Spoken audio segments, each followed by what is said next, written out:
రజనీకాంత్ లాగా ఉండడము లేదా ఆయనలాగా స్టైల్స్ని ఇంట్రడ్యూస్ చేయడం వల్ల మీకు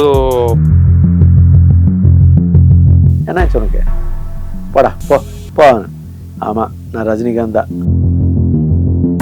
సోమన్ బాబు గారు ఉన్నారు, కృష్ణ గారు ఉన్నారు, తర్వాత రామారావు గారు ఉన్నారు, నాగేశ్వర గారు ఉన్నారు. వీళ్ళందరితో యాక్ట్ చేస్తున్నప్పుడు వాళ్ళు మాట్లాడిన మాటలు, వీళ్ళందరూ ఈ మాట అంటుంటే నేను మానేసి ఒక విలన్ అనేవాడు వాడి తాలూకు థాట్స్ ఇట్లా ఉంటాయి.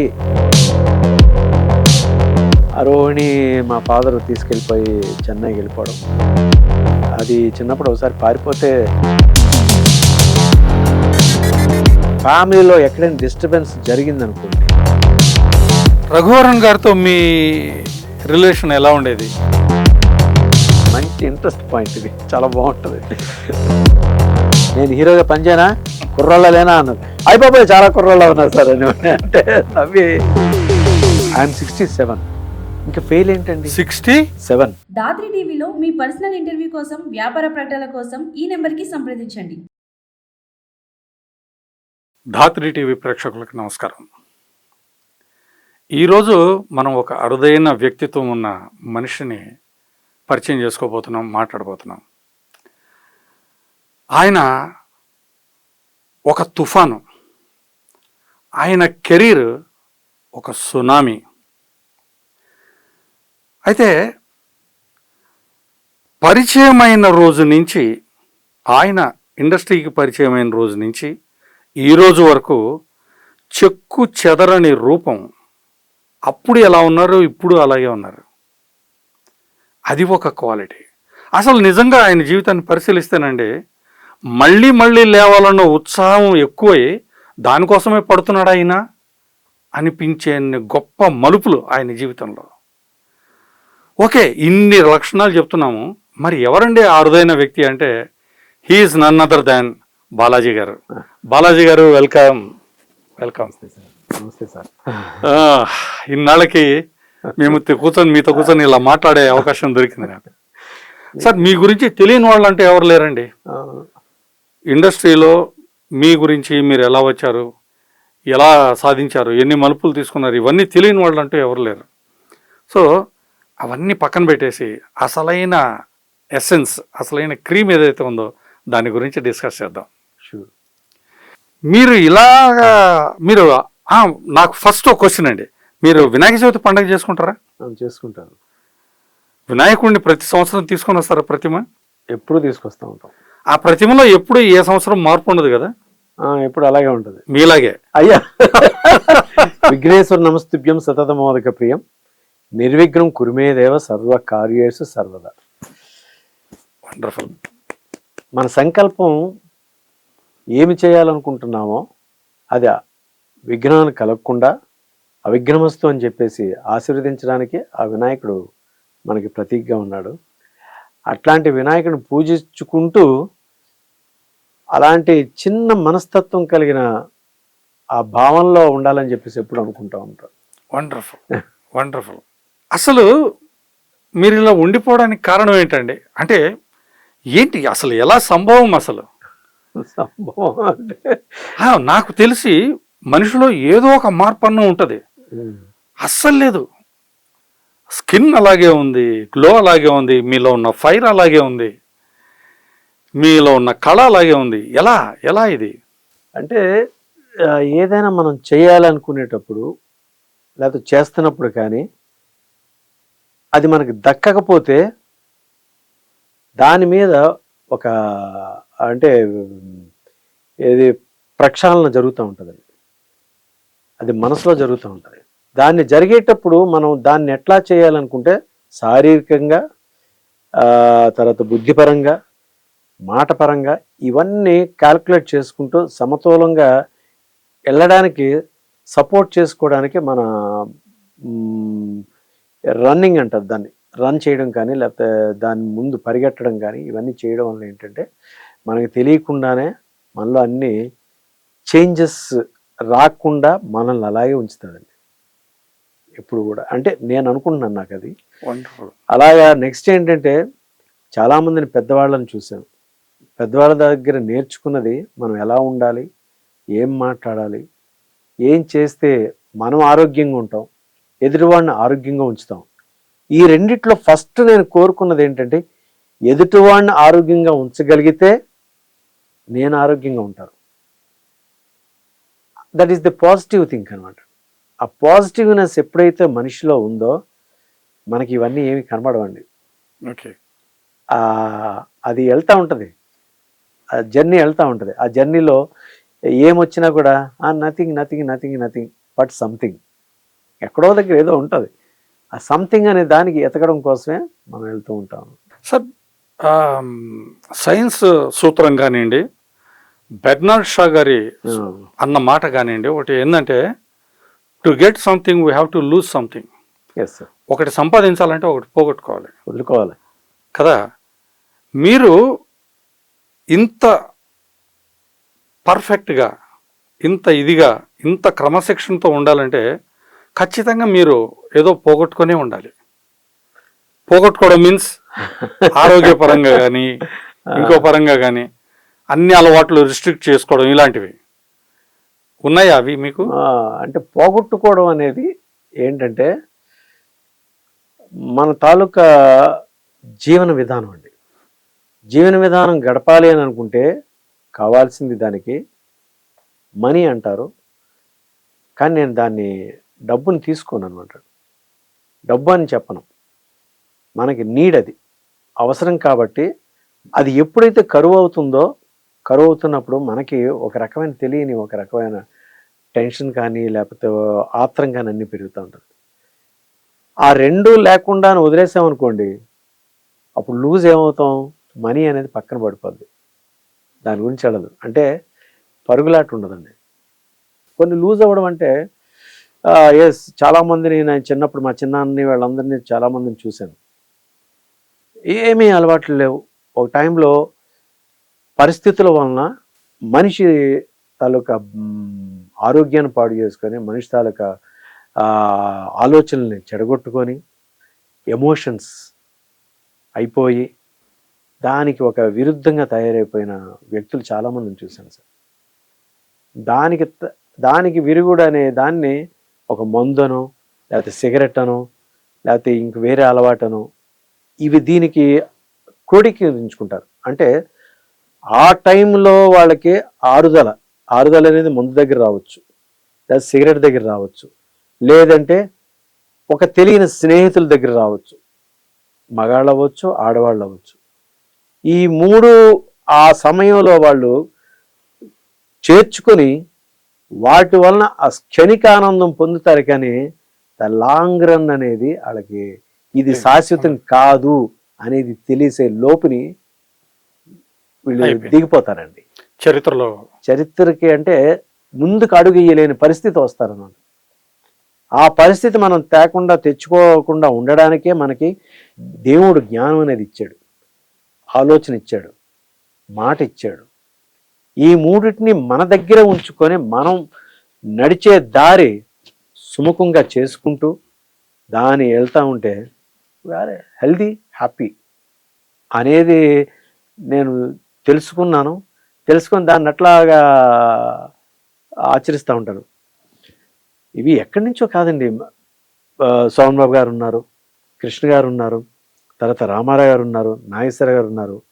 వీళ్ళందరితో యాక్ట్ చేస్తున్నప్పుడు వాళ్ళు మాట్లాడిన మాటలు, వాళ్ళు చేస్తున్న తీరు, వాళ్ళ నడక, వాళ్ళ భావాలు ఇవన్నీ నాకు బాగా ఇన్స్పైరేషన్ వచ్చినట్టు. కృష్ణరాజు గారు, ఎస్వి రంగారావు గారు, ఛాయాదేవి గారు, సూర్యకాంతమ్మ గారు, తర్వాత వాణిశ్రీ గారు, జయచిత్ర గారు, ఇంతమంది పెద్ద పెద్ద వాళ్ళందరితో నేను కలిసి అప్పుడు జర్నీ చేయడం వల్ల వాళ్ళలో ఉండే ద ప్లస్ పాయింట్స్ అన్నిటి కూడా, ఓహో ఇలా ఉంటే ఇలా ఉంటాం, ఇలా ఉంటే ఇలా ఉంటాం. ఇలా రాజబాబు గారితో కూడా ఎక్కువ వెళ్ళామండి. రాజబాబుతో వెళ్ళేటప్పుడు ఓహో ఈ నెల ఉంటే ఇలా ఉంటుంది, ఆనందంగా ఉంటుంది. కానీ తర్వాత ఇది ఎలా ఉంటుందని చెప్పేసి అట్లా ఓకే మనం సెట్ కాము, మనకి ఇది కరెక్ట్ కాదు. ఒకసారి బ్రాండ్ పడిన తర్వాత అండి, ఆ బ్రాండ్ని కాపాడుకోవడం చాలా కష్టం సార్. ఎగ్జాక్ట్లీ. బాలాజీ అనేవాడు మందు తాగడు, సిగరెట్లు కాల్చడు, సినిమాలో ఇలాంటి వాడు ఉండడు, అబ్బా అంటారు. అప్పుడు ఆ రోజు క్యాలరీ ఎగరేసుకుని అబ్బా నేను చాలా సూపర్ అని బాలే అందరూ పొగుడుతున్నారు అనుకున్నాను. కానీ అలవాటు అనేది వెనక బ్యాక్ డోర్లో ఉందనుకోండి, ఏదో ఒక రోజు అది కంటపడక మాందు. నిజాన్ని ఎప్పుడు దాయలేం. ఆ నిజం అనేది ఎప్పుడైనా తెలిసిందనుకోండి, ఓహో సినిమా వాళ్ళు అందరూ ఇంతే అనుకుంటాను, చెప్పేది ఒకటిని చేసేది ఒకటిని, వాళ్ళ భావాలు వేరేగా ఉంటాయన్నమాట అని, అది ఎందుకు అని మనం తెచ్చుకోవడం అని చెప్పేసి దాని మీద అలా ఉండిపోయింది అనమాట. ఉండిపోయి అది స్ట్రక్ అయిపోయాను.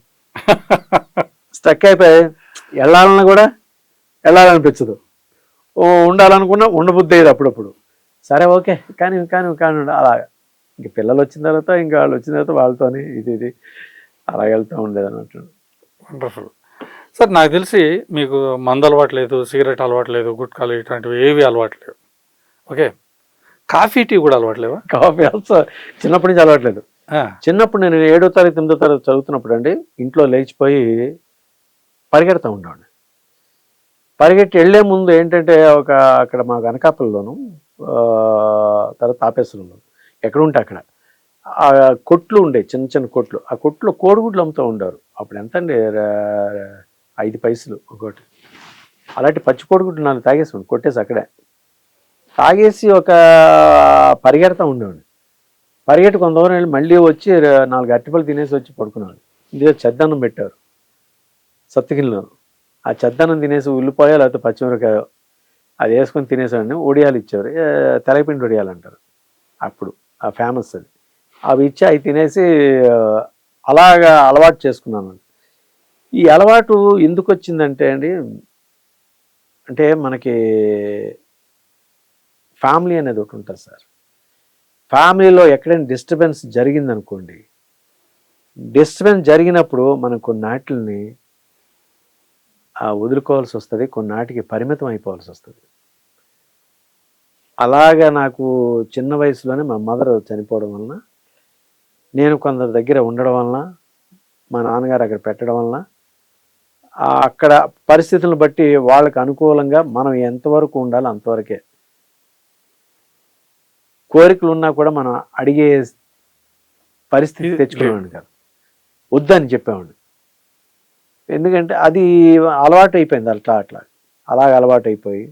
దాని తర్వాత రోహిణి మా చెల్లెలు, మీకు తెలుసు, ఆ రోహిణి మా ఫాదర్ తీసుకెళ్ళిపోయి చెన్నైకి వెళ్ళిపోవడం. చెన్నైకి వెళ్ళిన తర్వాత మాకు తెలియదండి వాళ్ళు ఎక్కడున్నారో తెలియదు. తర్వాత యశోకృష్ణ సినిమాలో తను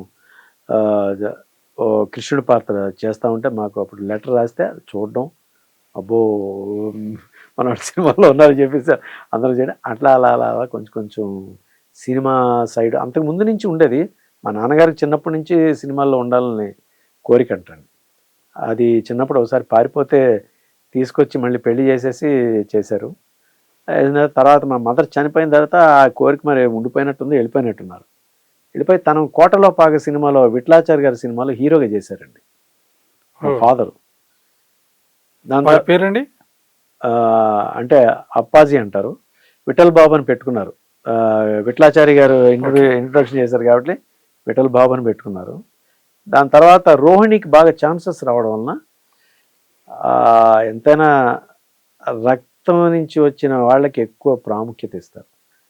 నాకు లేకపోయినా పర్వాలేదు, నా వాళ్ళు బాగుండాలి, వాళ్ళని పెంచాలని చెప్పేసి ఒక తీపిదనం అనుకోవచ్చు, లేకపోతే బాధ్యత అనుకోవచ్చు, బరువు అనుకోవచ్చు, ఏదైనా అనుకోవచ్చు, తన తాలు సొగతానాన్ని లేకపోతే అన్నిటిని చంపేసుకుని వదిలేసుకుంటారు. అలాగే ఆయన తగ్గారు, తన్నే పెంచుకుంటూ వెళ్ళారు అన్నమాట. ఆ టైంలో నేను వెళ్ళిన తర్వాత నాన్నగారితో చెప్పడం, ట్రై చేయనివారు. అలాగే ఒకసారి ఫస్ట్ సోమబాబు గారి దగ్గర మంచి ఇంట్రెస్ట్ పాయింట్, ఇది చాలా బాగుంటుంది, మిమ్మల్ని మాట్లాడకుండా నేనే మాట్లాడేస్తున్నాను. ఇంట్రెస్టింగ్ పాయింట్ అండి. అంటే అందరూ తెలుసుకోవాల్సింది, ఇప్పుడున్న జనరేషను చాలామంది తెలుసుకోవాల్సిన విషయం. సోమబాబు గారి దగ్గర తీసుకెళ్లారు. అంతకుముందు నా ఫోటోలు అవి తీయించిన సోమబాబు గారి దగ్గర తీసుకెళ్ళి ఆల్బమ్ ఇస్తే, చాలా బాగున్నావు, భలే ఉన్నావు, సూపర్గా ఉన్నావు, రజనీకాంత్లో ఉన్నావు, అది ఇది అన్నారు. ఒక యంగ్ భలే ఉన్నావు అని చెప్పేసి అన్నారు. సరే అయితే నాకు మీరు యాక్ట్ చేసిన దాంట్లో నాకు ఏదైనా చెప్పండి అని అన్నా. చెప్పను, నీకు నువ్వు ట్రై చేసుకో అన్నారు. అక్కడ కొంచెం చివుక్కు మంది మా నాన్నకాసి ఇలా చూశాను. చూసేసరికి ఏమనలేదు, సరే సరే తీసుకొచ్చారు. తీసుకొస్తే సైలెంట్గా ఇంటికి వచ్చేసాం. నేను మాట్లాడలేదు, మా నాన్న మాట్లాడలేదు. ఇంటికి వచ్చిన తర్వాత ఏం చేస్తా, మర్నాడు మార్నింగ్ 6 గంటలకి 5:30కి లేచిపోయి రెడీ అయిపోయి మళ్ళీ ఆల్బమ్ పెట్టుకొని బాలచంద్ర గారి ఇంటి ముందు, వాళ్ళ ఇంటి ముందు, లేకపోతే డైరెక్టర్ల ఇంటి ముందు, ప్రొడ్యూసర్ల ఇంటి ముందు అందరి ఇళ్ళకి వెళ్తూ ఉన్నాడు. 9:30కి మళ్ళీ వచ్చేసి మళ్ళీ తినేసి మళ్ళీ 10:30కి వెళ్ళిపోతూ ఉన్నాడు. ఆఫీసులకి వెళ్ళడం, 10:30 తర్వాత ఆఫీసులు ఓపెన్ చేస్తారు. ఆ తమిళ ఆఫీసులు, తెలుగు ఆఫీసులు అన్నీ వెళ్తూ ఉన్నాడు. సాయంత్రం వరకు ఇదే పని అండి. ఆ మధ్యలో ఏదో తాగడం, లేకపోతే తినడం, లేకపోతే అక్కడ ఏదో బన్నోడు తినడం, లేకపోతే ఇలా వచ్చాను. ఇలా వచ్చేసి అట్లాగా అలాగ తిరుగుతూ ఉంటే కొంచెం అలవాటు అయ్యేది. అయిన తర్వాత అంటే మన పని మనమే చెయ్యాలి, చేసుకోవాలనేది ఒక ధోరణి అనేది అక్కడ అలవాటైంది సార్. డిపెండింగ్ అనేది లేకుండా అదే అలా చేసుకుంటూ వచ్చాను. దాని తర్వాత అక్కడ చాటు శ్రీరాములు గారికి లెటర్ కూడా వస్తే ఇలా కొత్త ఆర్టిస్ట్గా కావాలని చెప్తే అప్పుడు నన్ను పంపించారు. ఇలా ఇక్కడ ప్రభాకర్ గారు అని కో డైరెక్టర్ నన్ను తీసుకెళ్ళి అన్నీ చేసి సెలెక్ట్ అయ్యాను. మా ఫాదర్ పలానా అని తెలీదు, రోహిణి పలానా అని తెలియదు సార్. ఫస్ట్ డే షూటింగ్ గుంటూరులో స్టార్ట్ అయింది. ఫస్ట్ షాట్ అది. అసలు ఇంతకన్నా వండర్ ఏంటంటే సార్, అన్నపూర్ణలోను హైదరాబాద్ అన్నపూర్ణకి వచ్చిన తర్వాత ఫైనల్ ఈ ఇంటర్వ్యూ అనమాట. దాసరి గారిది యువరాజ్ షూటింగ్ జరుగుతుంది. ఓకే. 18 మంది ఆర్టిస్టులు అనమాట. జీవలక్ష్మి గారు, జయసుధ గారు, సత్యనారాయణ గారు, తర్వాత గోకిన్ రామారావు గారు, ఇంకా చాలామంది ఉన్నారు. లేడీ పుష్పలత గారు, తర్వాత నాగేశ్వరరావు గారు, తర్వాత ఇంకా కమిడియన్స్ 2-3 చాలామంది ఉన్నారు సార్. ఇంతమంది ఆర్టిస్టులు ఉంటే మాకేమో పైన పినిశెట్టి రవిరాజా గారు ఫొటోస్, అలైఖ్య నరసింహరావు మీకు ఐడియా ఉంది, ఆవిడ అందులో హీరోయిన్. తర్వాత శ్రీహరి గారు, అంటే శ్రీహరి అంటే నాగూర్ బాబు వాళ్ళ father. Okay okay. Nagur Babu అందులో ఒక క్యారెక్టర్ చేశారు. నాగూర్ బాబు వాళ్ళ ఫాదరు, నాగూర్ బాబు వాళ్ళ ఫాదర్ ఏమో నాకు మామ క్యారెక్టర్ అందులో. వీళ్ళందరినీ సెలెక్ట్ చేస్తూ అక్కడ ఒక ఫొటోస్ అన్ని తీసిన తర్వాత అందరికీ ఫిల్మ్ సెల్వరాజు గారితో చెప్పి చిన్న తీశారు. నా ఒక్కడికే తీలే. ఒక్కడికి తీయపోతే ఇంక మీరు వెళ్ళండి అని అన్నారు. మనం పిక్చర్లో లేనట్టున్నారు, మనం సెలెక్ట్ అవ్వలేనట్టుంది అని వెళ్తే అందరూ కూర్చొని ఉన్నారు. నాగేశ్వరరావు గారు వీళ్ళందరూ వెళ్ళి చూస్తే సార్ అన్నారు. ఏంటన్నారు? వెళ్ళా అన్నారు. వెళ్ళటం లేదు. వెళ్ళా అన్నారు. ఎలాగెళ్ళేది సార్ అన్నారు. ఏమన్నారు? మరి వాళ్ళందరికీ తీసారు, నాకు తీయలేదేంటన్నా అంటే నాగేశ్వర గారు ఆడెవడో ఇట్రా ముందు రా అన్నారు. అవును సార్ అంతే కదండి అన్నాను. ఏంటంటే అన్న వాళ్ళందరికీ షూట్ చేశారు, మరి నాకు ఎందుకు చేయలేదు సార్ అంటే నేను సెలెక్ట్ అవ్వలేదంటే ఆయన ఇదేంటి కొంచెం ఎక్కువగా మాట్లాడుతున్నట్టున్నాడు అంటే, అయ్యో ఎక్కువగా లేదు సార్, ఉన్నది చెప్పాను, తప్పైతే క్షమించండి అని చెప్పేసి అనేసరికి నవ్వుకున్నారు అందరూ. సార్ నాగేశ్వర గారు సెల్వరాజుని పిలిచి అడిగి అట్లా షూట్ చేయద్ది చిన్న షార్ట్ తీయ అంటే తీశారు. తీసిన తర్వాత అసలు భయం వేసింది నాకు. దాదా ఆయన పెద్ద అయినా ఏమంటారా ఏంటని చెప్తే పినిశెట్టి ఎవరు ఎందుకు ఆయన పెద్ద ఆయన ముందు అలాగే గట్టిగా అరుస్తావు అడిగావు అని చెప్పేసి అని సరే లేదు సార్ అని చెప్పేసి అన్నాను. వచ్చేసాను సెలెక్ట్ అయిపోయాను. అన్నీ అయిపోయాయి. స్వయంవరం సినిమా రిలీజు, ఆ రిలీజ్ రోజే నాది ఫస్ట్ డే షూటింగ్ అనమాట. ఓకే. అది అట్లాగా ప్రారంభమైన తర్వాత ఎమ్మెల్యే ఏడుకొండలు రెండో సినిమా. ఎమ్మెల్యే ఏడుకొండల సినిమాలో ఒక సాంగ్ ఒకటి 20 రోజుల్లో సినిమా తీసేయాలని సాంగ్ ఒకటి కావాలి. ఏం చేయాలంటే యువరాజ్ సినిమా కోసం రికార్డ్ చేసింది నాగేశ్వర గారిది. అందగాడు సంతకెళ్తే చందమామ సంకనెక్కి అని చెప్పేసి ఒక సాంగ్ ఒకటి ఉంది సార్. అది ఏమో నాకు ఇచ్చారు. మీ దాంట్లో సినిమాలో పెట్టుకోండి అంటే ఎవడ యాక్ట్ చేస్తాడంటే ఆడంట అని రమ్మని అన్నారు. వెళ్ళాను. పరువు తీకిరా నా పరువు నాగేశ్వరకు ఒక ఇది ఉంది అంటే అయ్యో సార్ నా కాళ్ళకి నమస్కారం పెట్టేసి వెళ్ళిపోయి తర్వాత షూట్ అయిపోయిన తర్వాత ఎడిటింగ్ అంతా అయిపోయిన తర్వాత ఆయన చూపించారట. మళ్ళీ పిలిచారు. తిడతారేమో అని భయం వేసింది. పర్లేదు బాగా చేసావు, అలాగే చేసావు అని చెప్పేసి అప్పుడు వసంత గీతంలోనూ సంగీతం శ్రీనివాస గారికి చెప్పి ఏంటి నా సినిమాలో విలన్గా ఏంటన్నాను. నేను వెళ్ళలేండి సార్ మీ పక్కన అన్నాను. ఎరా నేను కుర్రోళ్ళ లేనా అన్నారు ఆయన. అబ్బో మీరు సూపర్ అంగండి అన్నారు. అలా ఇద్దరికి ఫైట్ అంత చాలా బాగుండే సార్, సరదాగా.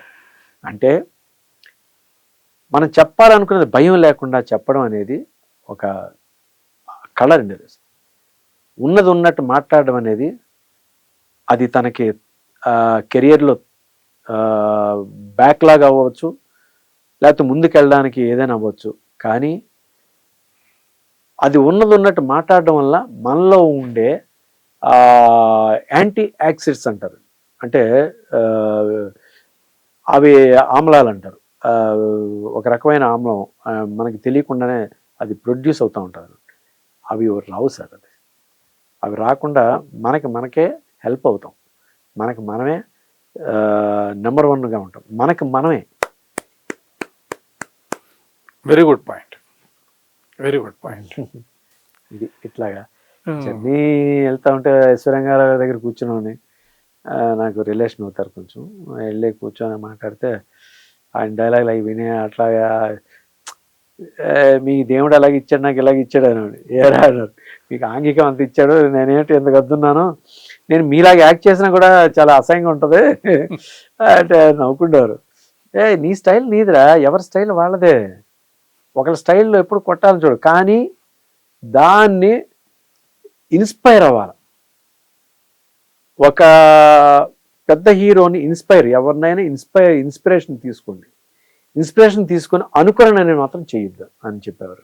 ఇప్పుడు ఎస్వి రంగారావులాగా నువ్వు యాక్ట్ చేయాలనుకోవడం తప్పులేదు, కానీ డైలాగ్ చెప్పడంలో తప్పులేదు, కానీ అనుకరించొద్దు, ఇన్స్పిరేషన్ తీసుకో.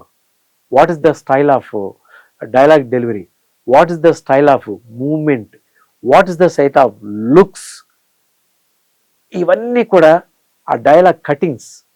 మన నాగేశ్వర గారు ఒక కటింగ్ ఇస్తారు, రామారావు గారు ఒక కటింగ్ ఇస్తారు.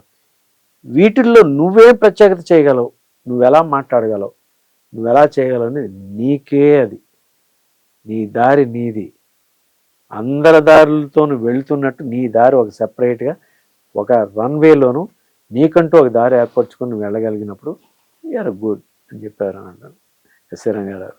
వండర్ఫుల్, అదే వండర్ఫుల్. అండ్ మీకు మామూలుగా అంటే ఇప్పుడు ఉన్నటువంటి వాళ్ళల్లో ఈ తరంలో మీకున్న అడ్వాంటేజ్ ఎవరికి లేదు. శ్రీరంగారావు గారితో కలిసి నటించిన, ఆయనతో కలిసి సంభాషించిన వ్యక్తి నాకు తెలిసి ఎవరు లేరు. రామారావు గారు, నాగేశ్వరరావు గారికి విలన్గా చేయడం అంటే చిన్న విషయం కాదు. ఆయన నేను మీకు వెళ్ళలేట అన్నాను, నేను హీరోగా పనిచేయనా, కుర్రాళ్ళ లేనా అన్నారు. అయిపోయి చాలా కుర్రాళ్ళ ఉన్నారు సార్ అని అంటే అవి మీరు యంగ్ అండ్ సూపర్ యంగ్ అన్నారు. సరే పద ఫైట్ అనేవారు. ఆ టేబుల్ మీద జంప్ చేసి అలా జంప్ చేస్తారు సార్, అలా ఉండిపోయాను. కర్ర ఫైట్ ఒకటి ఉంది సార్, అసలు నిజంగా హ్యూమన్ అనేది అక్కడ నాకు ఎంత బాగా అనిపించిందంటే, కర్ర ఫైట్ ఒకటి ఉంది, చెన్నైలో షూటింగ్ అనమాట. చెన్నైలో మేము అందరం ఉన్నాం, అక్కడ టెంపుల్ దగ్గర షూటింగు. సార్ ఇక్కడి నుంచి వచ్చారు, వచ్చిన తర్వాత ఫైట్ అంతా వచ్చారు. ఆ కర్ర ఫైట్ తిప్పడంలో నాకు తగిలేసింది, ఈ పెదం చిట్లిపోయింది అన్నమాట. చిట్లిపోయి ఈ మొక్క ఇలా బయటకు వచ్చేసి బ్లడ్ గారిపోతుంది. అదే నాకు చూసారు, ఏమైనా సార్ నాదే తప్పు మీది కాదు, నేనే అన్న. ఆయన బాగా ఇదవుతుంది, నాదే తప్పు మీది కాదు, నాకు తెలుసురా, అయినా కూడా దెబ్బ తగిలింది కదా, దెబ్బ నొప్పి నాకు లేదు, నీకుంది, దాని గురించి రా నేను బాధపడుతున్నాను అన్నారు. కళ్ళ నీళ్ళు అలా తిరిగి తర్వాత ఆపేద్దాం షూటింగ్ డైరెక్ట్గా అన్నారు. లేదు ఆపొద్దు సార్ అన్నాను. ఏమన్నారు, డాక్టర్ ఉంటే పిల్లండి అన్నాను. డాక్టర్ ఉంటే పిలిస్తే కుట్లేసేసారు, అక్కడే దగ్గర పక్కన ఉండి కుట్లేసి రెడీ సార్ స్టార్ట్ అన్నాను. ఏంటన్నారు, చేసేద్దాం సార్ అన్నాను. చేసామండి. ఫైట్ చేసిన సాయంత్రం అయ్యేసరికి 5 గంటలకు జ్వరం వచ్చేసింది, ఫుల్ ఫీవర్, భయంకరమైన ఫీవర్. ఆయన కారులోను ఆయన తీసుకెళ్ళి ఆయన గెస్ట్ హౌస్లో పడుకోబెట్టి వాడికి మందులు రేపు అన్నీ ఇచ్చి వాడిని జాగ్రత్తగా వాడు ఎక్కడ ఉంటాడో అక్కడ ఇంటికి చేర్చండి అని చెప్పేసి అప్పుడు ఆయన ఉండి దగ్గరుండి జాగ్రత్తలు చెప్పేసి అప్పుడు ఆయన వెళ్ళిపోనా ఉన్నా అని అడిగారు. నవ్వుతారు, మాట్లాడాను అంటే అందరూ కూడా నవ్వుకొని ఆయన సరే అప్పుడు వెళ్ళారు. అట్లాగా భలే ఆయన హ్యూమన్ అనేది అక్కడ నాకు అంటే పెద్దవాళ్ళ దగ్గర ఆ రెస్పాన్సిబిలిటీ సార్, రెస్పెక్ట్ కాదండి, రెస్పాన్సిబిలిటీ, పిల్లల పట్ల రెస్పాన్సిబిలిటీ ఎలా ఉండాలనేది అలాంటి వాళ్ళ దగ్గర నేర్చుకున్నాను సార్.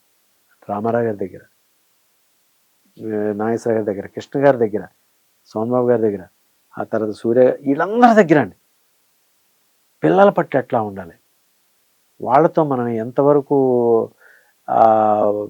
భావాన్ని పంచుకోవాలని చెప్పారు.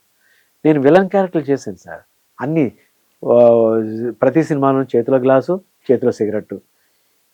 ఇవి ఎందుకు చేస్తున్నారు అని ఒకరోజు అడిగారు సార్, ఎవరు సత్యనారాయణ గారు లేకపోతే వాళ్ళు చేస్తూ ఉంటారు, ఎవరు అడిగారు ఎందుకు చేస్తున్నాం అంటే మనం బాగా సెట్ అవుతున్నాం దానికి, నన్ను చూసి ఆడియన్స్ అందరూ బాగా ఫీల్ అవుతారు, అబ్బని ఏమో భలే చేస్తున్నాడు అని చెప్పేసి అని అనుకుంటారంటే, మరి రేపు పొద్దున్న నువ్వు కూడా ఇలాంటివి చేస్తావు కదా అని, మేబీ చేస్తే చేయొచ్చును, మరి ఇలాంటివి చేస్తే కదా బ్యాడ్గా తయారవుతారు, అవి చెయ్యకూడదని చెప్పే కదా నువ్వు ఈ క్యారెక్టర్ చూపిస్తున్నావు. నువ్వు చేసే యాక్టింగు ఒక విలన్ అనేవాడు వాడి తాలూకు థాట్స్ ఇట్లా ఉంటాయి అనేది జనాలకి చెప్పి వాళ్ళలో పరివర్తన ప్రజలకి రావాలని కదా నువ్వు చేస్తున్నావు. అలాంటిది నువ్వే చేస్తే ఎలారా మళ్ళీని, అవుట్ ఆఫ్ యాక్టింగ్, అది నువ్వు మానేలేవా అన్నారు. అక్కడి నుంచి నేను అరే మనం చేస్తుంది మనమే చూపిస్తున్నాం, మనం ఎందుకు చేయాలి, మనం వదిలేద్దాం, మనం వదిలేస్తే మనం చెప్పడానికి అవకాశం ఉంటుంది. అందులోకి రోజు చేతిలోనే తాగినట్టే యాక్షన్ చేసి మళ్ళీ ఆ ఆఫ్ స్క్రీన్లో కూడా గ్లాస్ పట్టుకొని మళ్ళీ తాగాలి, మళ్ళీ సిగరెట్ కాల్చాలి ఒరిజినల్గాను, వాళ్ళతో మాట్లాడాలి, అవే వేషం మళ్ళీ ఇక్కడ చేయాలి. చేస్తే నేను యాక్టింగ్లో నేను చేయలేనండి, రెండు ఒకలాగా ఉంటాయి. నేను అక్కడ మానేస్తే యాక్టింగ్ చేసేటప్పుడు నాకులో కొత్తదనం కనబడుతుంది, లేకపోతే దానికి దీనికి వ్యత్యాసం ఉండదండి అనేది తెలుసుకొని అప్పుడు నేను అట్లాగా దాన్ని వదిలేశాను అనమాట. వదిలేయడం ఏమైందంటే బ్రాండ్ వేశారు. ఈడు తాగడో, ఈడేమో తిరగడో, సిగరెట్లు ఉండో ఏముండో అని ఇలాగ బ్రాండ్ వేశారు. అందులోకి చెల్లు ఇండస్ట్రీ ఉంది కాబట్టి లేడీస్తో కూడా ఎంతవరకు మాట్లాడో అంతవరకే మాట్లాడాను. అలాగ ప్రతి ఒక్కరు కూడా అన్నయ్య అంటే ఈడు ఉంటే ఇంకా వాడికి సెక్యూరిటీ, బాడీ గార్డ్. సినిమా ఈ మధ్యన అది సల్మాన్ ఖాన్ది, వెంకటేష్ది, లేకపోతే ఇలా వచ్చినాయి చూడండి ఒక హీరోయిన్కి బాడీ గార్డ్. అలాగ నన్ను అది ఆ సినిమా చూసి నేను నవ్వుకున్నాను, నన్ను బాడీ గార్డ్ అప్పుడే ఎప్పుడో చేశారు. శ్రీదేవి గారికి, తర్వాత మాలశ్రీ, వీళ్ళందరూ వాళ్ళ మదర్స్ ఎప్పుడైనా ఊరు వెళ్ళాలి వస్తే బాలాజీ ఉన్నాడు కదా అన్నీ చూసుకుంటాడు జాగ్రత్తగా, ఊటీ నుంచి అట్లు ఇలాగ వెళ్ళి వాళ్ళందరి దగ్గర వదిలేవారు అన్నట్టు. వదిలితే ఇంకందరూ హీరోలందరూ ఏడ్పించి మొదలెట్టారు, రై ఈయన జాగ్రత్త తొక్కేస్తే మన లైన్ క్లియర్ అయిపోద్ది అనేవారు. అమ్మ నేను దొరకనేవాడు. ఇట్లా సదాగా వెళ్తా ఉంటాను సార్. మీరు అన్నారు కానీ ఒక మాట, ఇది వీళ్ళందరూ ఈ మాట అంటుంటే నేను మానేశాను సిగరెట్ అని మీరు అన్నారు, అక్కడ చాలా మంచి మాట అది. ఇది ఇక్కడ మనం నార్మల్గా ఉంటే అక్కడ చేసేది గొప్పగా కనిపిస్తుంది అనేది, అది ప్రాక్టికల్గా కూడా ప్రూవ్ అయిందండి. ఎక్కడ తెలుసా, మగమహారాజ్ సినిమాలో చిరంజీవి గారి తమ్ముడు క్యారెక్టర్ మీద కిటికీలో నుంచి అనురాధ గారిని చూస్తూ ఉంటారు, ఆవిడ ప్రాస్ క్యారెక్టర్ చేశారు.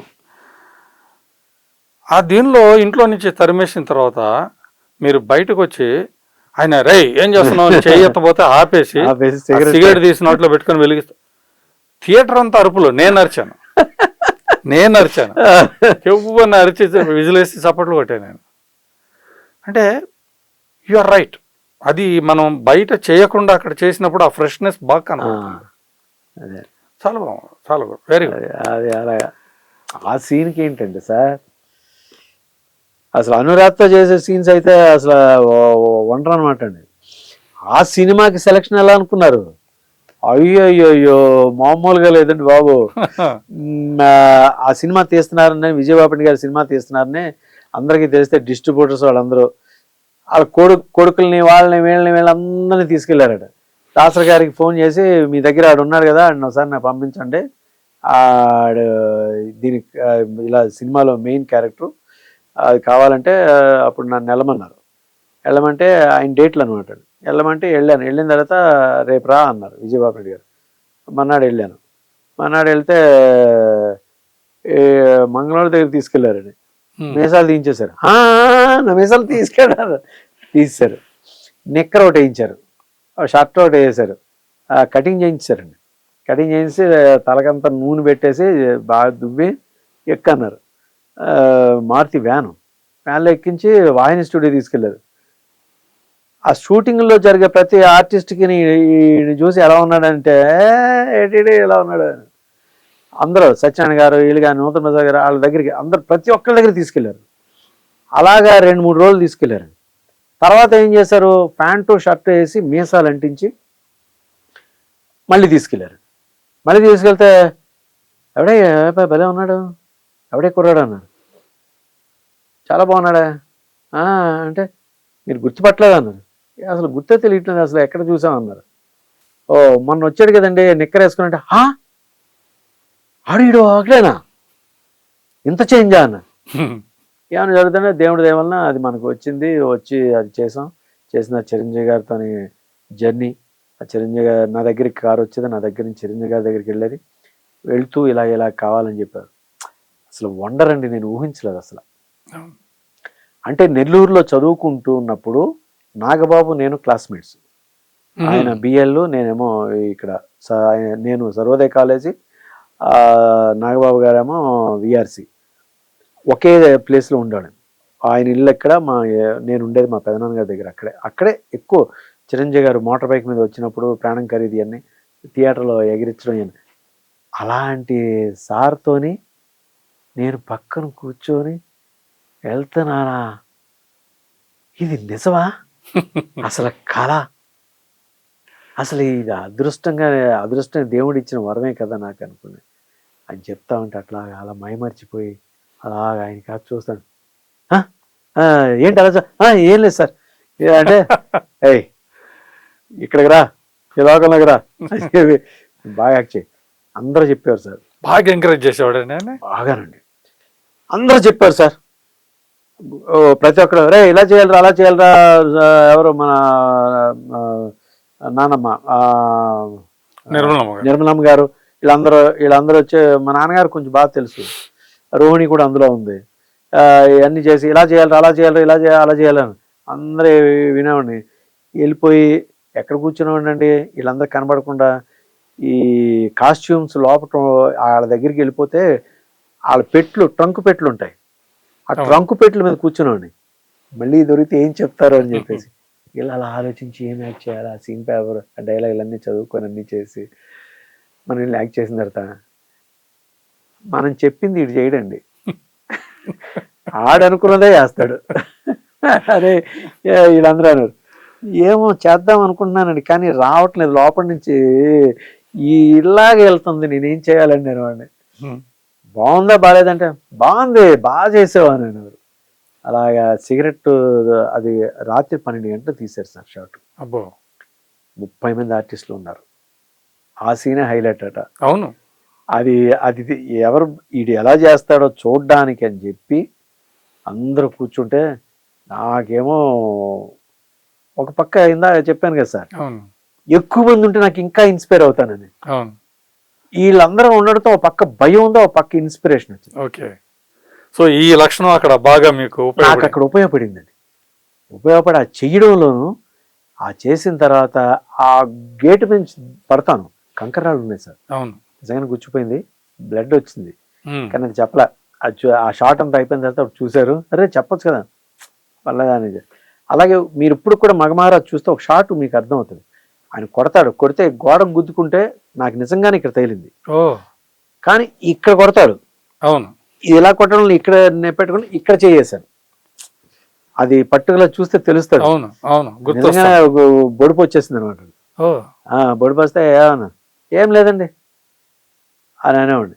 అసలు దెబ్బలు తగిలితే అసలు ఎవరిని కూడా దగ్గర రానిచ్చేవాడు కదా. అంటే తగిలింది, నేను బాధపడుతున్నాను లేకపోతే ఇది చేస్తున్నాను అసలు ఎప్పుడు చేయలేదు సార్. ఇట్లాంటి అంటే మనం చేసేయడమే, దానివల్ల పరిణామం ఎలా ఉంటుందో మనకు తెలియదు. ఉన్నా కూడా దాన్ని టేక్ ఇట్ ఈజీగా తీసుకున్నాడు. కొంచెం ఈ జిమ్ము, ఈ తర్వాత ఎక్సర్సైజ్లు, రన్నింగ్లు ఇవన్నీ చేయడం వలన అది కొంచెం అడ్వాంటేజ్ అయింది నాకు బాగా.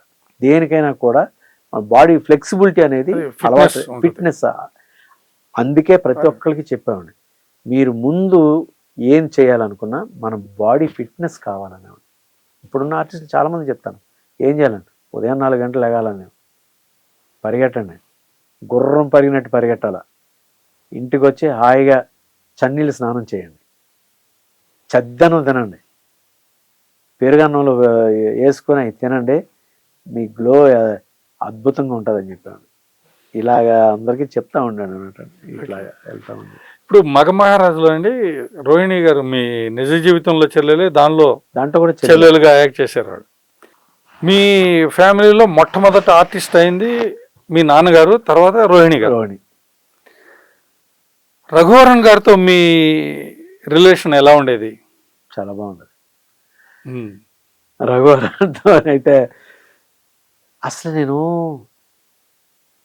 అరే ఆయన ఫ్యామిలీలోకి మేము వెళ్ళాము అని చెప్పేసి అనుకోండి, మా ఫ్యామిలీలోకి ఆయన వచ్చాడు నేను అనుకోలేదు సార్. ఆయన ఫ్యామిలీలోకి మమ్మల్ని పంపించాడు ఆ దేవుడు. ఇది అదృష్టమే అని చెప్పేసి అనుకున్నా. ఒకసారి అంటే நீ எங்கிட்டு வரல, நாங்கள் எல்லாரும் உங்ககிட்ட தான் வந்துட்டா, நீங்க தான் என் கடவுள், என் வீட்டுக்கு கடவுள் தான். Such a great admiration, wonderful. అది చెప్పాను. చెప్తే ఆయన ఏం చెప్పాలో తెలియక, டேய் என்னடா என்ன அப்படியே சொல்லிட்ட అని చెప్పారు. తర్వాత అట్లాగా అదే అయింది అనుకోండి. ఒక టైంలో అయితే ప్రాబ్లమ్స్ వచ్చేటప్పుడు అయితే డైలీ నాకే ఫోన్ చేసేవాడు. ఒక టైంలో అయితే నన్ను తిట్టాడు కూడా, నువ్వేనా రజనీకాంతా, என்னடா என் பின்னாடி சுத்திட்டே இருப்பேன், நான் எனக்கே తిరుగుతున్నావు, என்னாச்சு உனக்கு, போடா போ. ஆமாம், நான் ரஜினிகாந்த் தான், என் தங்கச்சிக்கு அண்ணதான், உங்களை நல்லா பார்க்கறதுக்கு எனக்கு உரிமை இருக்கு, அது என் கடமை, நீங்கள் வேண்டான்னு சொன்னால் கூட நான் இங்கே தான் இருப்பேன், వద్దన్నా కూడా నేను ఇక్కడే ఉంటాను. రే என்னை பற்றி உனக்கு என்னடா தெரியும், ஒன்றும் தெரியாదన్నా, ఏమీ తెలియదన్నా, చెప్తే వింటానన్నా అని అంటే కామెడీ చేయక పో అరే. ఇలా ఆయన తలుచుకుంటుంటే మీ కళ్ళల్లో తడి కనిపిస్తుంది నాకు. అంత ఇష్టం అనమాట మీకు. నిజంగా బ్యాడ్ లక్ అండి, నిజంగా bad luck. Such a great artist. మంచి ఆర్టిస్ట్. ఇది ఆయన ఎందుకన్నారో నాకు తెలియదు, కానీ మీ మీద ఒక చిన్న అపప్రద కూడా ఉంది. అప్పట్లో రజనీకాంత్ ప్రభ వెలిగిపోతుంది, మీది ఎడం చేతి వాటం. నాకు బాగా గుర్తు, మీరు వాచ్ కుడి చేతికి పెట్టుకునేవారు. అవును, అప్పట్లో కుడి చేతికి వాచ్ పెట్టుకునే ఆర్టిస్టులు లేరండి. మీరు పెట్టుకునేవారు.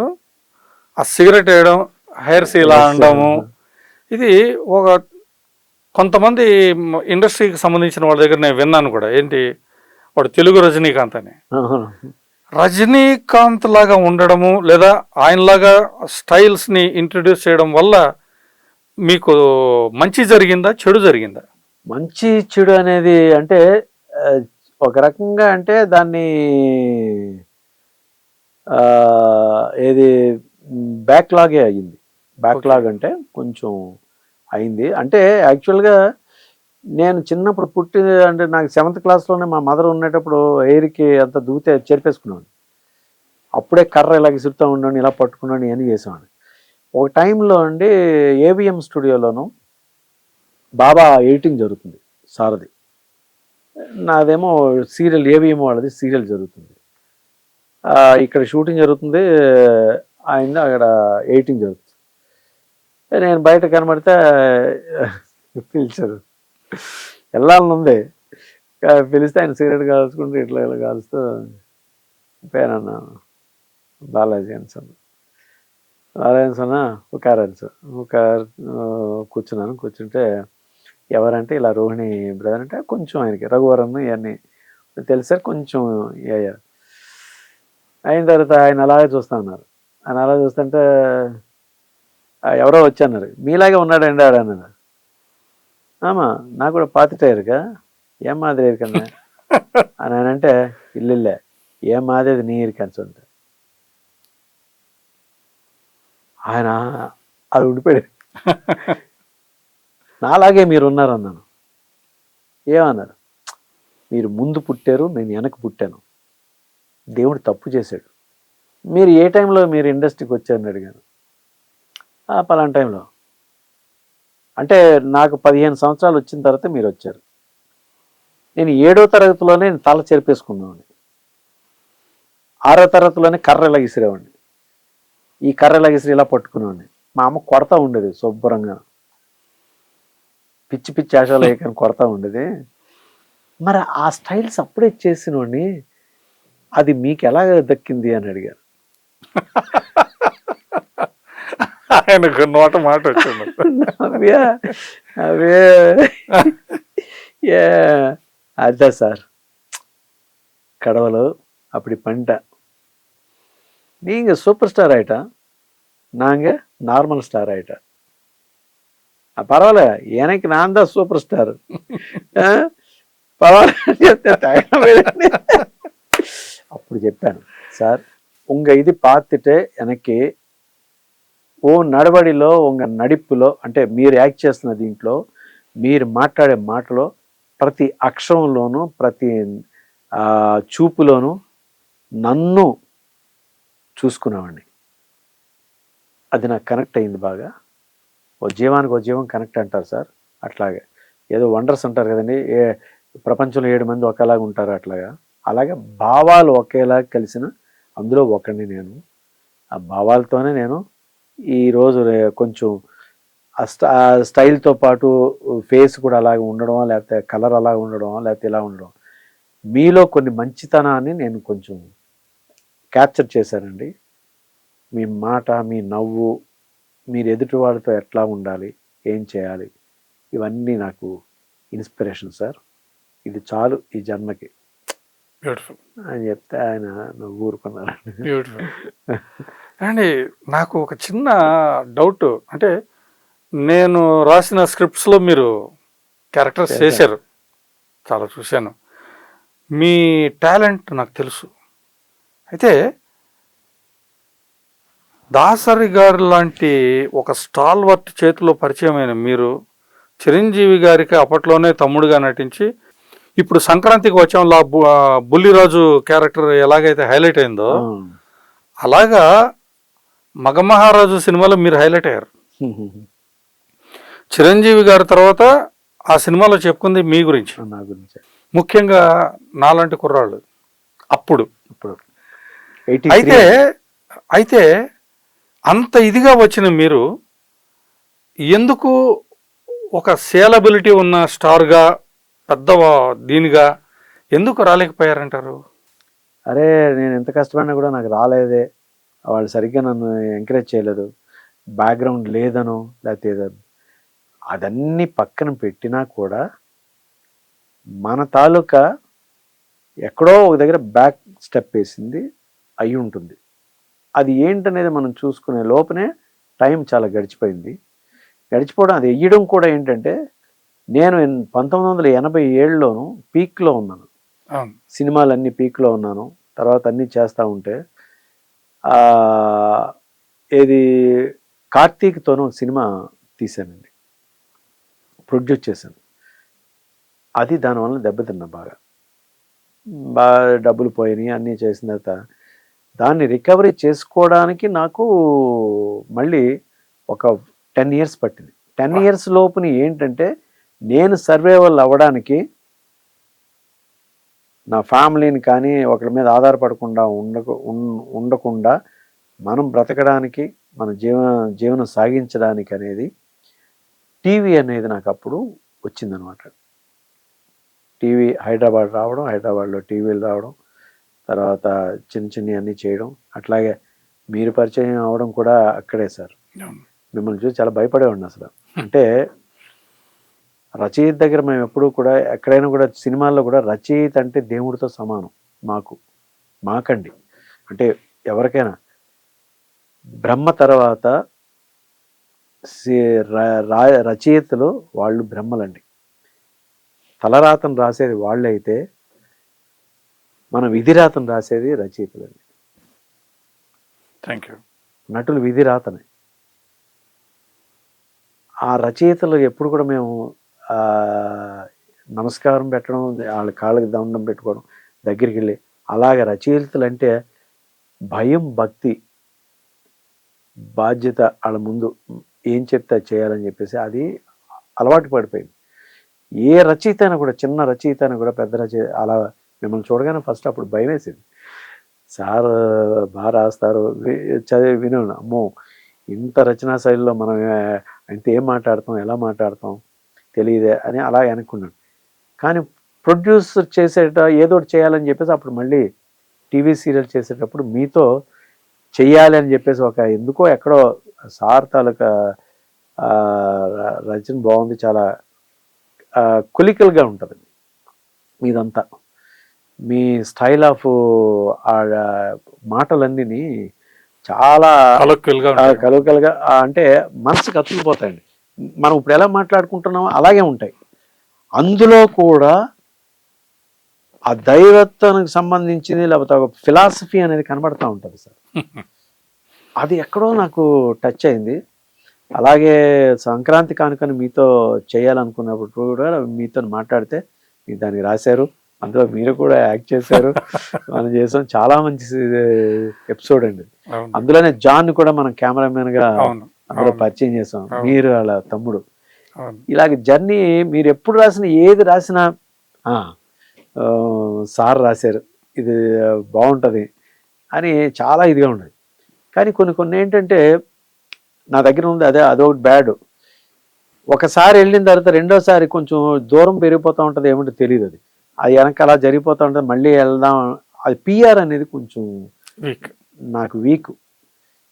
ఆ వీక్ అవ్వడం వలన నేను చాలా వాటికి కోల్పోయానండి. ఆ కోల్పోవడం వలన నిజంగా వెనక్కి వెళ్ళిపోయాను. టీవీ సీరియల్స్కి వెళ్ళడం సార్ ఒక స్టెప్ దిగిన తర్వాత ఇంకో స్టెప్ దిగిన తర్వాత ఆ స్టెప్పులు మళ్ళీ ఎక్కాలి అని అనుకుంటే 30-40 స్టెప్పులు ఎక్కితే కానీ అక్కడికి వెళ్ళలేను సార్. ఎగ్జాక్ట్లీ. అలాగే సినిమా ఇండస్ట్రీలో నేను వెనక్కి వెళ్ళిపోయి మళ్ళీ దాని టార్గెట్కి ఇప్పటికీ ఇంకా చేరలేదు. ఆ టార్గెట్ని వెళ్తాను, ఏదోట్లాగా వెళ్ళాలి. వెళ్ళడానికి మళ్ళీ అది మనం ఇలాగే ఇక్కడ మీకు నాకు ఒక సారూప్యం ఉంది. నేను స్క్రాచ్ లెవెల్కి 3 సార్లు పడ్డానండి. పై స్థాయిలో ఉన్నవాడిని ఆర్థికంగానే పట్మని పడ్డం, మళ్ళీ లేవడం, 3 సార్లు జరిగింది. నాకన్నా ఎక్కువ సార్లు పడ్డారు, అంతకన్నా ఎక్కువ సార్లు లేచారు మీరు.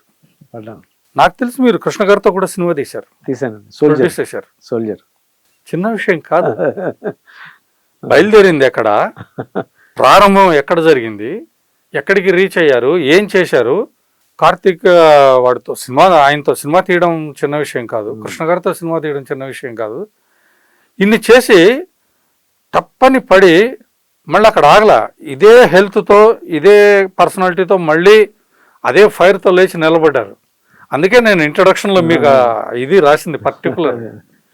Such a great thing. అది చాలా అద్భుతం అండి. ఇప్పుడు ఫైనల్గా నాకు ఒక డౌట్ అండి. మీ దృష్టిలో మీరు, బయట వాళ్ళని వదిలేసేయండి, మీ దృష్టిలో మీరు లైఫ్లో సక్సెస్ అయ్యారా, ఫెయిల్ అయ్యారా? సక్సెస్కి ఫెయిల్కి మధ్యలో ఉన్నాను సార్.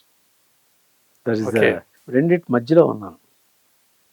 బ్యాలెన్సింగ్ చేసుకుంటూ వెళ్తున్నాను. ఇంకా ఫెయిల్ అనేది ఉండదండి. లేదు, ఫెయిల్ అనేది దాటిపోయింది. ఐఎమ్ 67. ఇంకా ఫెయిల్ ఏంటండి? 67. దండమండి బాబు. నాకు మనవడు ఉన్నాడు, నా కొడుకు జాబు, తర్వాత తను 2 సినిమాల్లో యాక్ట్ చేశాడు. ఇప్పుడు మళ్ళీ ఈటీవీలోను తులసి అనే సీరియల్లో హీరోగా చేస్తున్నాడు. నా మనవడు 3.5 years. వాడు కూడా తాతకు తగ్గ మనవాడు అన్నట్టే ఉంటాడు. ఎక్కడైనా కూడా చాలా షార్ప్గా ఉంటాడు. మా ఇద్దరిని మించిపోతాడు. ఒక షార్ట్ ఫిల్మ్లో చేసి అవార్డు సంపాదించాడు. ఆ తర్వాత 1 dayలోను స్కేటింగ్ వితౌట్ సపోర్టింగ్ ఈ కేబిఆర్ పార్క్ దగ్గర చేస్తే అక్కడికి కమిషనర్ గారు వచ్చారండి. ఆ రోజు అందరికీ అవార్డ్స్ ఇవ్వడానికి. వస్తే వీడిని చూసి పిలిచి వాడికి అవార్డు ఇచ్చారండి. Wonderful. వాడు త్వరలో వండర్ కిడ్ అవార్డు కూడా మన రాష్ట్రపతి గారి దగ్గర నుంచి అందుకోవాలని కోరుకుంటున్నా. ఆ, అలాగే కొంచెం బాగా షార్ప్ అండి. గుహన్ Okay. వశిష్ఠ ఆడి పేరు, కొడుకు పేరేమో ప్రవీణ్. ప్రవీణ్ ప్రవీణ్. అవును. ఇది ప్రవీణ్. ఇది ఇట్లాగా ఇంకా బ్యాక్ వెళ్ళేది అంటే ఫెయిల్ అనేది ఇంక లేదు సార్. లేదు, ఆ స్టేజ్ దాటి ఫెయిల్ దాటిపోయింది, ఇంకా లేదు. సక్సెస్ అనేది ఇంకా ఉంది. ఉంది. అది ఏ రేంజ్ లో అందుకుంటారో అది అది వెళ్ళాలి. నేను వెళ్ళకపోయినా కూడా నా వాళ్ళని అక్కడికి తీసుకెళ్ళాలి. అది ఎలా తీసుకెళ్లాలా ఏంటనేది నేను వాళ్ళని చూసినా కూడా నేను ఆనందపడతా. చాణక్యుడు ఒక మాట అంటాడు, యుద్ధం చేయడం ముఖ్యం, యుద్ధం చేసి గెలవడం ముఖ్యం కాదు. ఆ, మనిషి ఎప్పుడు గెలుస్తాడని అంటే తనని తను ఒక ఆయుధంగా మలుచుకొని ఓకే. యుద్ధం చేసినప్పుడే గెలుస్తాడు. ఆ ఆయుధం పదును తగ్గకూడదు, ఆద మరవకూడదు. అలాంటి వాణ్ణి నాకు చూపించండి, ఈ రాజ్యానికి సార్వభౌముని చేస్తాను. చేస్తాను. అది ఆ లక్షణాలు యువతకి చాలా చాలా చాలా చాలా ముఖ్యమైనవి. అవసరం అండి. వాటిలో కొన్ని మీరు ఫాలో అవుతున్నారు. ఇప్పటికీ మిమ్మల్ని మీరు తీర్చిదిద్దుకుంటున్నారు. అలవాట్లో జోలికి పోకుండా వాటిని పక్కన పెట్టి నిత్యం వ్యాయామం చేయడము, రన్నింగ్ చేయడము, ఇది చేయడం, ఆరోగ్యాన్ని కాపాడుకోవడం. Still you are fighting. అదే. ఇది చాలా అద్భుతం అండి. ఇది చాలా అద్భుతం. తర్వాత ఇంకొకటి వజ్రం అనేది మ్యాగజైన్ పెట్టాను సార్. ఓకే. వజ్రం అనేది ఇంతకుముందు స్వాతి బుక్ లాగా వజ్రం అనేది మ్యాగజైన్ పెట్టాను. వజ్రం అనే ఆ కాకతాళీయంగా ఒకళ్ళు వచ్చి ఒక ఏదైనా పెడదామంటే ఏం టైటిల్ పెట్టాలి, అందరూ పెట్టారు కదా అని అంటే అల్టిమేట్గా నాకేం అనిపించదు, వజ్రం అనుకున్నా. వజ్రం అంటే ఇంక దానికి అల్టిమేట్గా ఇంకేం లేదు, దాన్ని మించింది లేదు ఇంకా. అందులో కూడా అలాంటి వాళ్ళ కథలకు కానీ వాళ్ళు చెప్పే మాట కానీ ప్రతి మాట కూడా వజ్రంగా ఉండాలి. ప్రతి ఒక్కరికి కూడా అది ఐకాన్ అవ్వాలని చెప్పేసి అట్లా పెట్టాం. 1.5 years 2 years అది దాన్ని నడిపాను. చాలా బాగా వెళ్ళింది, ఇంటర్నేషనల్ లెవెల్లో కూడా వెళ్ళింది. తర్వాత కొన్ని పరిస్థితుల్లో దాన్ని ఆపాల్సి వచ్చింది, ఆపాను. కానీ ఇప్పుడు కూడా హెల్త్ అనేది ఒక పేపర్ డైలీ అందరికీ వెళ్తూ ఉంటుంది. హెల్త్ది వజ్రం హెల్త్ అనేది ఒకటి ఒక దాని గురించి. అవును. ఈరోజు మన ఇంట్లో ఉండే వాటితో ఏం చేసుకుంటే ఎట్లా ఉంటాం, జలుబు వస్తే ఏం చేయాలి, లేకపోతే నడుము నొప్పి వస్తే ఏం చేయాలి, లేకపోతే కడుపులో నొప్పి వస్తే ఏం చేయాలి, సడన్గా హార్ట్ స్ట్రోక్ వస్తే డాక్టర్ దగ్గరికి వెళ్ళే ముందు వరకు మనం ఏం చేయాలి, ఇలాంటివన్నీ ప్రతిదీ ఒక్కొక్కటి. మెంతుల వలన ఉపయోగాలేంటి, లవంగాల వలన ఉపయోగాలేంటి, గసగసాల వలన ఉపయోగాలేంటి, ఏమి తింటే ఏమవుతుంది, ఎలా ఉంటే ఎలా ఉంటుంది, ఇలాంటి అన్నిటి కూడా రోజుకొక ఐటమ్ ఇస్తూ ఉంటాం. దాంతోపాటు ఏదో ఒక మీరు చెప్పినట్టు ఏంటంటే ఈ చాణక్యులు లాంటివి లేకపోతే అట్లాంటివి, అది నా సొంతం కాకపోయినా అందరి పెద్దవాళ్ళు అందరికీ కూడా తీసుకొని మంచి వర్డ్స్ని తీసుకొని నాకు తెలిసిన వాళ్ళకి అందరికీ చెప్తూ, వాళ్ళు తెలియని వాళ్ళకి వాళ్ళని చెప్పమని, అందులో ఒక్క మాట అయినా ఒక్కొక్కరికైనా స్ఫూర్తిగా తీసుకుంటే వాళ్ళు వజ్రాయుధాలు అవుతారండి, వజ్రంగా మలుచుకుంటారు. వండర్ఫుల్. అది అట్లాగా అలా పేపర్ పెట్టా, అది అలా జరుగుతుంది. అయితే ఇప్పుడు నేను చేసే సినిమాలు తీయాలని మళ్ళీ ఉంది. ఒక సినిమా అప్పుడు అంటే మీతో కూడా షేర్ చేసుకుందాం అనుకున్నాను అప్పుడు. ఓకే. అయితే ఒక సినిమా చేయాలని చెప్పేసి, అంటే ఇందులో చెప్పేస్తున్నాను అనుకోండి, ఇంకా అది వెల్కమ్. అది నాకు ఏ సినిమా తీయాలని చెప్పేసి అనుకొని ఒకడు వచ్చి అడిగితే ఏం చేయాలని చెప్పేసి వాళ్ళు అంటే టైటిల్ ఏం పెట్టాలని నేత్ర అని పెడదామని అన్నాను. నాకు ఈశ్వరుడు భక్తుడిని, ఆ నేత్ర అనేది నాకు ఇష్టం అని చెప్పేసి, ఆ నేత్ర అంటే వెళ్ళి కనుక్కుంటే ఆ నేత్ర అనేది రిజిస్టర్ చేశారన్నారు. అయితే త్రినేత్ర ఇవన్నీ వచ్చేసినాయి, ఏం చేయాలన్నారు. 3ని రోమన్ అంకి ఇచ్చేసి నేత్ర అని పెట్టానండి. ఓకే. పెట్టేశాను. ఓకే. ఇచ్చేశారు. కానీ దానికి ఏంటి, ఓకే, ఏం చేయాలి? ఇప్పుడు ఒక కథకి కావాలనుకుంటే మీకు తెలిసిందే, మూలం కావాలా. అవును. మన భాషలో చెప్పాలనుకుంటే థ్రెడ్ ఏంటర్ అని అడుగుతారు. నీ సినిమా థ్రెడ్ ఏంటి, థ్రెడ్ లైన్ చెప్పు అంటారు. అదే దారం అండి. ఒక పూలదండ గూర్చాలనుకుంటే దారం కావాలి. దారం లేకపోతే ఎన్ని రకాల పువ్వులు ఎక్కడ ఏమి విమడవండి. అవును. రకరకాల పువ్వులన్నీ కూర్చేదే మధ్యలో ఉండే దారం, అదే థ్రెడ్. మానవాళి కోసం మనం ఏం చేయాలని చెప్పేసి స్థితి, గతి, వికాసం అనేది 3 వచ్చినాయండి. ఓ వండర్ఫుల్. స్థితి మనిషి నిలబడుతుంది, గతి దారి చూపిస్తుంది, వికాసం బుద్ధిని వికంపించేస్తుంది. ఈ 3 దొరికిన తర్వాత నాకు కథ వచ్చేసి ఈ 3టికి కనెక్టివిటీ ఏంటి అంటే అండి, ఐస్, అవును. నేత్రాలు. మనం చూసేది అంటే మిమ్మల్ని నేను చూశాను సార్, మిమ్మల్ని నేను చూస్తామంటే ఫస్ట్ ఏది చూస్తుంది? నా కళ్ళే చూస్తాయి. అవును. కళ్ళు చూసిన తర్వాత ఈయనతో సావాసం చేయాలా లేకపోతే మాట్లాడాలా, ఆయన కలర్ ఏంటి, ఆయన డ్రెస్ వేసుకున్న డ్రెస్ ఏంటి, ఆయన ముఖ కవళి ఎలా ఉన్నాయి, ఈయన మనకి ఎంతవరకు పనిచేస్తాడు, ఈయనతో నేను వెళ్తే నాకు ఏంటి అనేది కళ్ళే ముందు చూస్తాయి సార్. అది జస్టిఫికేషన్ చేసి మనకి బుద్ధికి పంపిస్తుంది, బుద్ధి మనసుకి పంపిస్తుంది, మనసు మాట పంపిస్తుంది.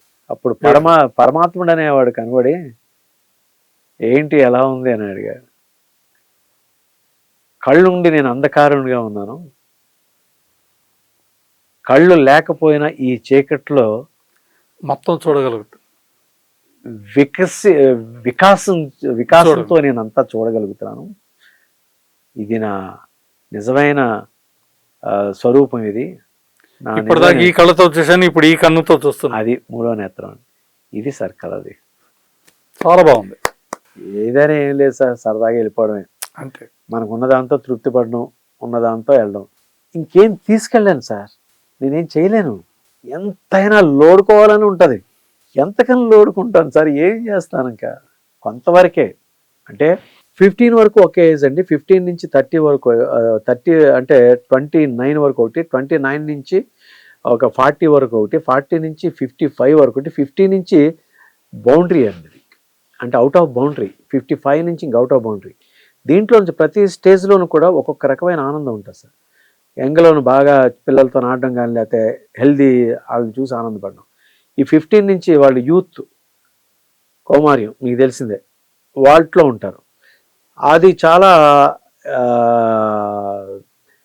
అసలు దాన్ని మించిన టైం ఇంకేది లేదు సార్ అసలు. ఈ 30 నుంచి ఇంకా 45 వరకు దైవత్వానికి దగ్గర అవుతూ ఉంటారు నాకు తెలిసినంత వరకు. ఎందుకంటే బాధ్యతలు పెరుగుతాయి కాబట్టి, బరువు మీదన పడుతుంది కాబట్టి, దేవుణ్ణి ఆశ్రయించడానికి దారి ఇస్తాడనమాట దేవుడు. రా, నువ్వు నా దగ్గరికి వస్తేనే నీకు అన్నీ వస్తాయి. చచ్చినట్టు, స్వామి నాకు ఇది చేసి పెట్టి స్వామి, నీకు కొబ్బరికాయ కొడతాను, లేదంటే నీకు ముడుపులు ఇస్తాను, నీకు అవి చేస్తాను, ఇవి చేస్తాను కోరుకుంటాడు. అంటే ఆ కోరికలు ఎందుకు? నా వాళ్ళని నేను కాపాడుకోవాలి, నా వాళ్ళని నేను సరిగ్గా చూసుకోవాలి, నేను సరిగ్గా ఉండాలి, నేను ఎప్పుడు అందరి మధ్యలో ఒక ఐకాన్గా నిలబడాలనుకుని కోరికలతోనే అక్కడ ప్రయాణం చేస్తాడు. అది అయిపోయిన తర్వాత 50 వరకు వచ్చేసరికి ఆ కోరికలన్నీ తీరుతాయి, తీరపోతే తీరవు, తీరకపోతే ఇంకా తీర్చుకోవాలని కోరిక మాత్రం ఉండకూడదు సార్. 55 తర్వాత కోరికను చంపేయాల, భూస్థాపితం చేయాలి సార్. జీవ సమాధి చేసినట్టు అప్పుడు చేయగలిగితేనే గుడ్. వండర్ఫుల్ అండి, చాలా మంచి పాయింట్ ఇది, చాలా మంచి పాయింట్. వింటున్నారు కదా, especially this is for youth. ఒక యూత్ అనే కాదండి, ఆయన 15 ఏళ్ళ నుంచి 25 ఏళ్ల వరకు లైఫ్ ఇలా ఉంటుంది అని అన్నారు, 30 ఏళ్ళ వరకు. ఆ ఏజ్ సూర్యుడు అనుగ్రహం ఆ ఏజ్ వాళ్ళ మీద ఎక్కువ ఉంటుంది. అది ఆంజనేయ స్వామి వరం, అది ఇంకో సబ్జెక్ట్ మనకి ఇప్పుడు వద్దది. అలాగే 45 తర్వాత 50 క్రాస్ అయిన తర్వాత అప్పటిదాకా పడిన వాటిని మర్చిపోమని ఉంది సజీవ సమాధి చేయమంటున్నారు. అది చాలా మంచి పాయింట్, దయచేసి ఇది గుర్తుపెట్టుకోండి. చెప్పండి సార్. అవన్నీ చేయడం వల్ల ఏంటంటే మనిషి తాలూకు ఆధ్యాత్మికంలోకి వెళ్ళిపోతారు సార్.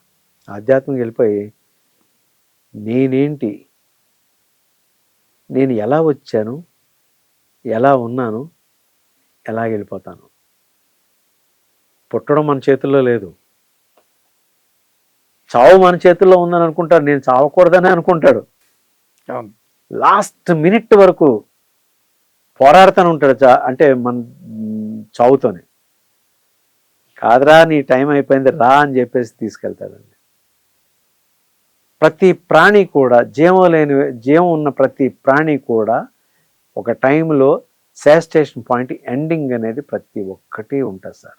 ఎండింగ్ అనే దాన్ని మనం నొలక మంచం మీద తీసుకున్నామా, పట్టి మంచం మీద తీసుకున్నామా, లేకపోతే ఒక